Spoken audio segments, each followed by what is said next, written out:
Griffin, my question is about Endgame. Do you think that because so many characters are likely gone from most of the film from the snap, the Russos have actually made an even better movie than Infinity War? They don't have to manage that insane juggling act with everyone and can instead tell a really different, almost intimate, character-driven story. What do you think? Robert, you and I talked a little bit yesterday on The Weekly Hero. By the way, the new episode of The Weekly Hero is now up. Go and check that out. We talked about, could this be the best MCU movie yet? And we talked about some give and takes.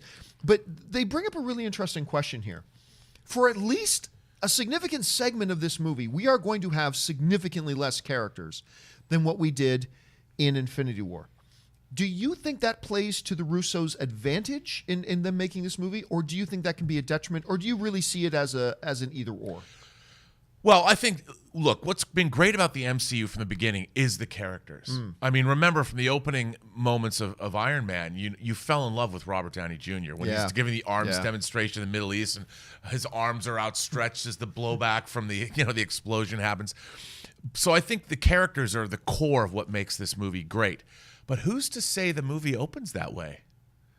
What if the movie opens and it says like 1996, and it's a flashback to when we first saw Captain Marvel? Like, we don't know how this movie opens. Well, that's true. I mean, we've talked about like what's happened post snap, but I would say we've seen flashbacks all through the MCU. There's been flashbacks. I think maybe the movie will open that way, but I think all bets are off. I think that we're going to get a movie that we can't even begin to imagine the delights in store for us.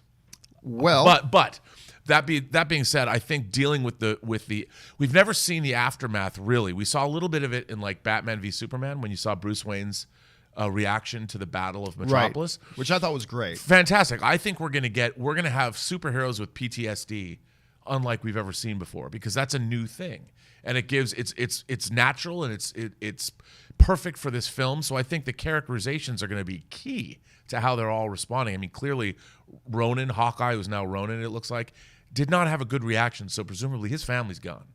That's got to be rough. At least one. At least one, maybe all of them. And they have delved a little bit into the PTSD stuff before, like Iron Man 3, which I thought was one of the more interesting things they did in that film.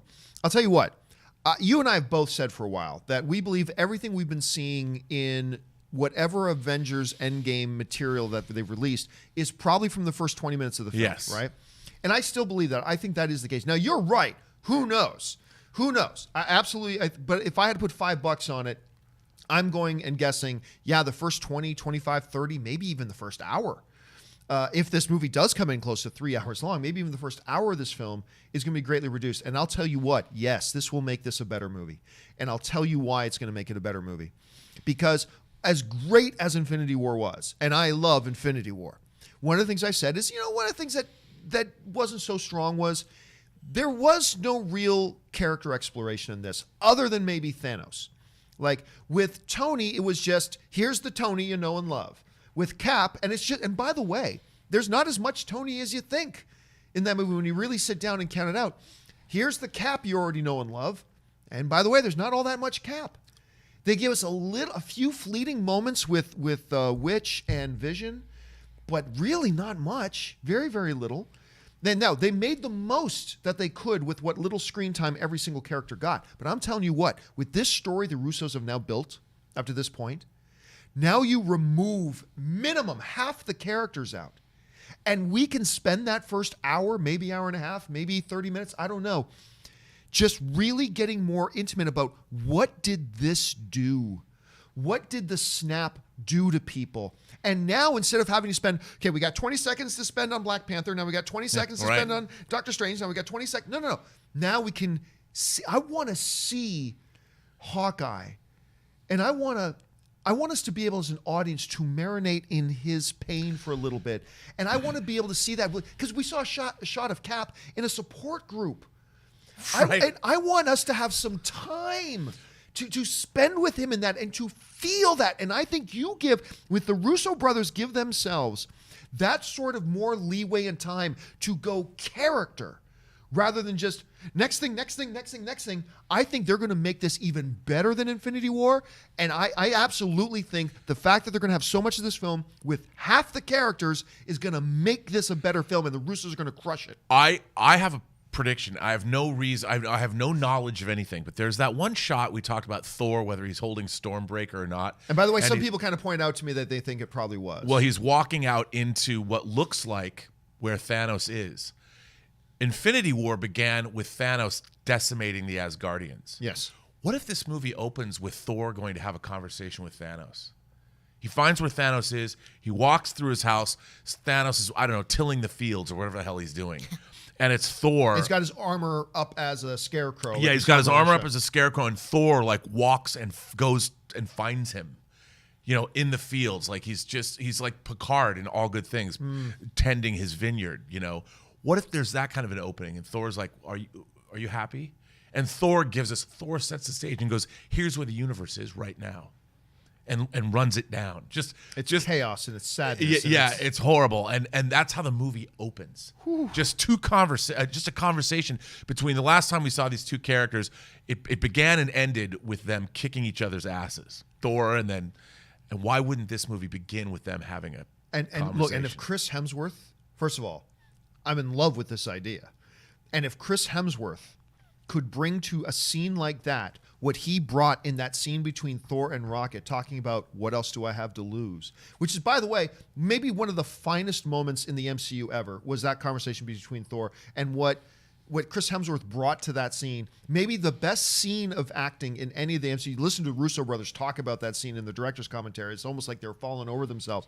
That would be amazing. And the great thing is, because we don't have 18 other characters we have to get to, we could spend 5 minutes in that conversation. 7 minutes instead of like a quick 30, because now we got to go. Can you imagine? I mean, Thanos is like, take a shot. Yeah, I've already done. I'm happy. And then Thor can't do it, and then Thor just like turns around and walks off. This beautiful bucolic environment, and there's Thanos. What are you going to do? And the gauntlet is ruined. The gauntlet's ruined. Right. And, the Russo brothers said the gauntlet's permanently damaged.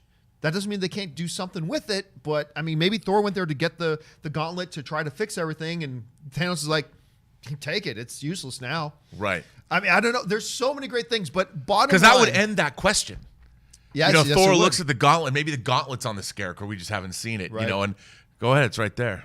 Take it. And I mean, what a great way to open a quiet I don't know. But I think I just saw that shot of Thor going out. I'm like, I bet he's going to talk to Thanos. What a scene. I know, right? What a scene. But by the way, I have no knowledge of this, so don't write, Burnett has a good theory. It's not a theory. But it's a theory. It's not okay, it's not okay, insider you're right. information. It's a theory. You're right. It's just a theory. But the bottom line, getting back to the question, is this. Yes, I do believe that the basic foundation that the Russos have given themselves less characters to deal with for at least a significant chunk of the movie is going to allow them to really get into character. Because when you look what they did with character stuff in Winter Soldier, if they can bring that element into this, I don't see why there's any reason to assume that that won't help them make this an even better film than Infinity War. I'm excited. I cannot wait. I can't wait for this movie. It's 77 days away, ladies and gentlemen. It is 77 days away. Break out your Christmas calendars with your little pieces of candy on each day. Why don't they make an Avengers Advent calendar? They totally should. For the last month before the movie opens. They totally should. I want the Lego Advent Avengers calendar.